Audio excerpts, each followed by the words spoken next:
네, 저희는 지금 그 물권에서 지금 법률 행위에 의한 물권 변동, 법률의 규정에 의한 물권 변동, 이제 물권 변동과 관련돼서 이제 법률 행위와 관련된 물권 변동에서 그 법률 행위에 의한 물권 변동은 등기가 있어야 권리가 변동이 되는데 그 등기의 효력과 유효 요건, 그 유효 요건을 하고 있어요.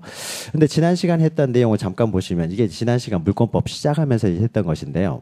물권법 내용을 보시면 문제를 안 가지고 계신 분들은 그냥 듣기만 하시고요. 가지고 여기 있으니까 가져가서 들으셔서 보셔도 돼요.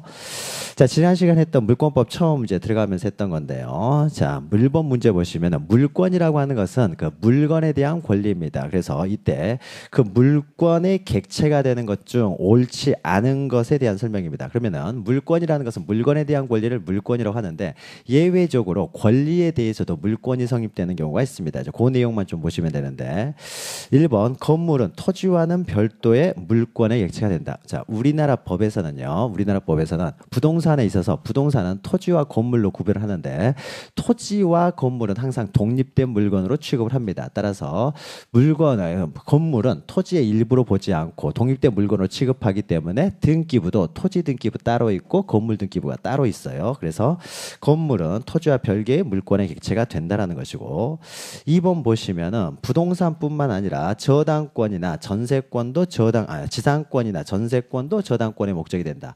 자, 물권의 목적은 원칙적으로 물건입니다. 이 물건에는 동산과 부동산이 있고요. 다만 물건이 아닌 권리에도 예외적으로 물권이 성립되는 경우가 있는데 그 대표적인 것이 바로 지상권이나 전세권에 대한 이제 저당권이에요. 이것도 맞는 내용이고 3번 용익물권은 토지나 건물의 일부 위에 설정될 수도 있다. 자, 용익물권이라는 것은 우리 나중에 이제 배울 내용인데 지상권이나 지역권, 전세권 이런 것들을 용익물권이라고 하는데요. 이런 용익물권은 하나의 물건 일부에도 성립이 가능합니다. 그래서 전세를 토지 한 필지 토지 중에 일부에 대한 전세나 지상권 설정도 가능하다라는 것이죠. 그리고 4번 수목은 원칙적으로 토지의 일부로 취급을 합니다. 토지의 일부이기 때문에 독립된 물건으로 취급하지 않지만 이러한 수목이 명인 방법이라는 공시 방법을 갖춘 때는 독립된 부동산으로 취급한다. 독립된 물건으로 취급해서 소유권의 객체가 될 수 있다라는 것입니다. 그리고 5번 권한 없이 지배한 성숙한 농작물은 경작자가 아닌 토지 소유자가 소유한다. 자, 성숙한 농작물은요 절대 토지의 일부로 보지 않고 항상 독립된 물건으로 취급한다라는 겁니다. 이때 성숙한 농작물은 명인 방법이나 권한이 없다라고 하더라도 항상 독립된 물건으로 취급해서 경작자가 소유권을 갖는다는 거죠. 토지 소유자가 소유하는 것이 아니라 경작자가 항상 소유권을 갖게 된다라는 거고요. 자, 2번은 이제 물권의 종류에 관한 설명으로 옳은 것은 그랬는데, 자, 물권에는 어떤 것들이 있느냐? 자, 법률이나 관습법에 의해서만 물권이 성립될 수가 있는데, 이때 그 법률이라고 하는 것은 민법뿐만 아니라 특별법에 의한 물권도 있습니다. 그러면 민법에 의한 물권이 8가지가 있고, 특별법에 의한 물권들이 여러 가지가 있는데요. 자, 그 내용입니다. 자, 1번 보시면, 물권법에 규정된 물권의 종류와 내용은 당사자가 이와 달리 정할 수 없다. 자, 물권이라고 하는 것은요, 모든 사람에게 주장할 수 있는 게 물권입니다.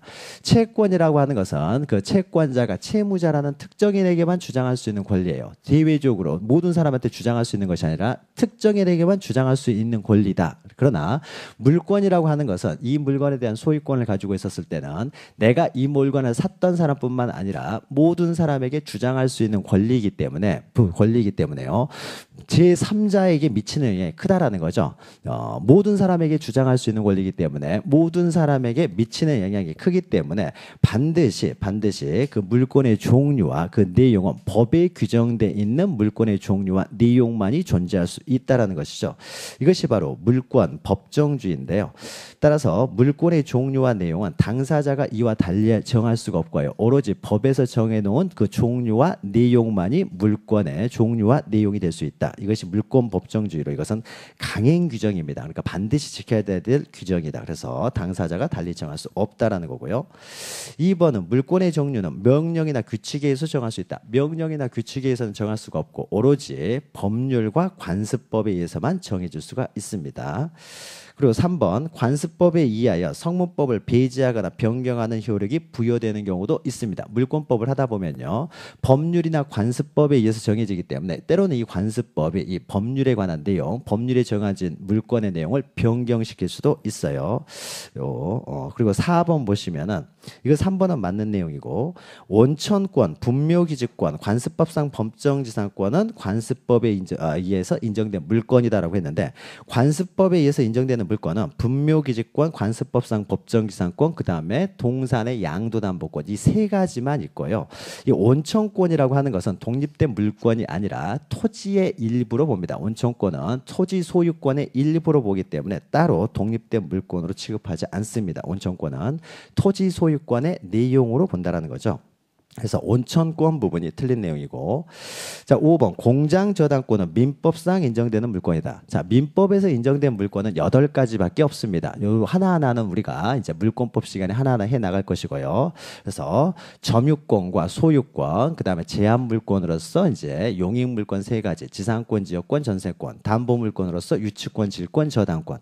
물론 우리들 시험 범위에서는 질권은 해당되지 않지만 이렇게 8가지만 있다라는 거죠. 그래서 공장저당권은 이제 공장저당법이라는 특별법에서 인정된 물권입니다.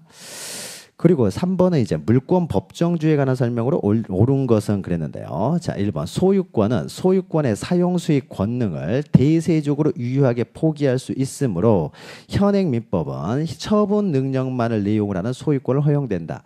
우리가 앞에서 물권 법정주의는요. 물권의 종류와 내용이 법에 규정되는 내용, 그 이하가 법에 규정되는 내용과 다르게 정할 수 없다라고 했는데 민법에서 이제 소유권을 규정하고 있으면 이 소유권의 내용은 뭐냐? 어떤 물건을 사용할 수 있고 수익할 수 있고 처분할 수 있는 권리인데 이 내용이 법에서 정해져 있고 이 내용을 갖는 소유권만 존재할 수 있습니다. 따라서 당사자의 의사에 의해서 처분 능력만을 갖는 소유권, 그러니까 사용 수익은 할 수 없고 처분만 할 수 있는 소유권, 이런 것들은 당사자에 의해서 만들 수가 없다라는 것이죠. 당사자의 의사에 의해서 이런 것들은 허용되지 않습니다. 그리고 2번 소유권 이전 등기 없이 미등기 무허가 건물을 양수한 자는 소유권에 준하는 관습법상 물권을 취득한 것으로 본다. 이 관습법상 물권은 우리가 2번 문제에서 분묘기지권, 관습법상 법정지상권, 그 다음에 동산의 양도담보권, 자세한 내용은 우리가 뒤에서 물권법 시간에 합니다. 요 3가지를 제외하고는 관습법상 물권으로 인정되는 건 하나도 없습니다. 그래서 오늘 공부할 내용인데요. 이게 미등기 매수인의 지위인데 요것은 우리가 나중에 공부합니다. 이런 물권은 인정되지 않고요. 3번 물권 법정주의는 물권의 내용 형성 자유뿐만 아니라 물권 변동에 관한 당사자 선택의 자유를 제한하는 법원 측이다. 자, 물권 법정주의는 그 물권의 종류와 내용은 반드시 법에 규정되어 있는 내용, 그 이외의 내용으로 만들 수 없다라는 것이 물권 법정주의예요. 그러면은 갑이라고 하는 이 어떤 물건, X 물건의 소유자가 이 물건을 누구한테 팔 것이냐, 누구한테 소유권을 넘겨줄 것인가, 이건 자유로운 것이죠. 이건 자유로운 것입니다. 그래서 물권의 종류와 그 내용만 법에 의해서 규율되는 것이지 그 상대방을 누구를 선택할 것인가, 이것은 자유롭습니다. 그래서 상대방 선택의 자유는 제한되는 게 아닙니다. 그래서 3번은 그 부분이 틀렸고요. 4번은 공로로부터 자연불악에 이르는 유일한 통로로 도로가 개설된 후 장기간에 걸쳐 일반의 통로에 제공되어 왔고 우회 도로의 개설에 막대한 비용과 노력이 든다면 주민들은 이 도로에 관하여 물권에 준하는 관습법상 통행권을 인정한다.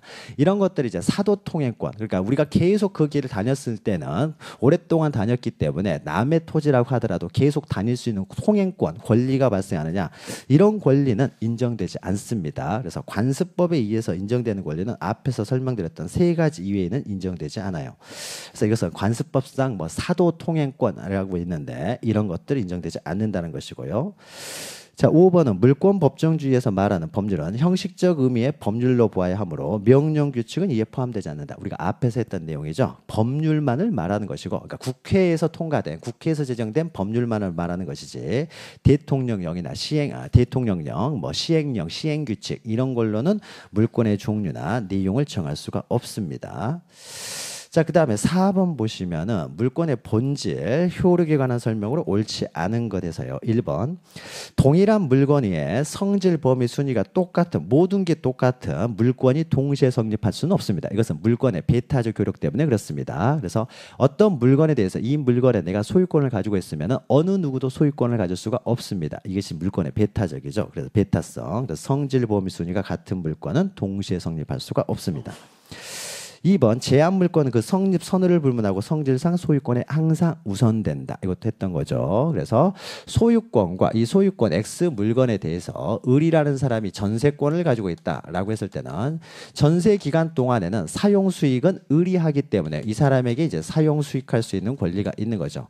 그러면 전세 기간 동안에는 갑은 자신의 소유권에 근거해서 을한테 나가라고 할 수가 없죠. 따라서 소유권과 전세권이 충돌할 때는 항상 전세권이 우선이 됩니다. 즉 제한 물권은 항상 소유권에 우선되고요. 자, 3번 점유권. 우리가 이제 오늘 할 내용인데 점유권은 본권과 항상 병존이 가능합니다. 양립이 가능하다는 거죠.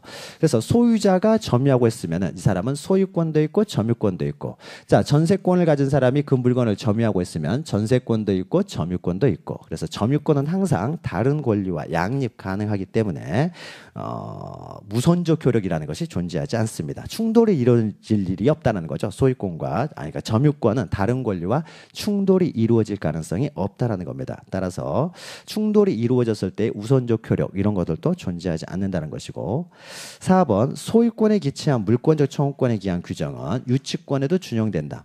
자, 모든 물권은 그 물권의 효력으로서 그 청구권을 갖습니다. 이것을 물권에 의한 청구권이기 때문에 물권적 청구권이라고 하는데, 유일하게 유치권만은 유치권에 의한 물권적 청구권이라는 것이 존재하지 않아요. 유치권은 우리가 나중에 이제 물권 각칙 시간에 하게 됩니다.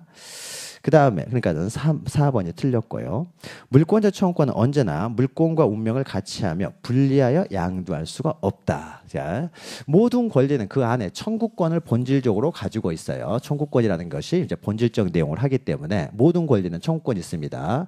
그러면 이 청구권이라는 것이 그 권리의 핵심이 되기 때문에 물권이 소멸하게 되면 그 안에 있는 청구권도 당연히 소멸하게 되는 것이고, 물권이 존재하는 한은 그 청구권은 계속 존재한다. 따라서 물권과 청구권은 항상 운명을 같이 하는 겁니다.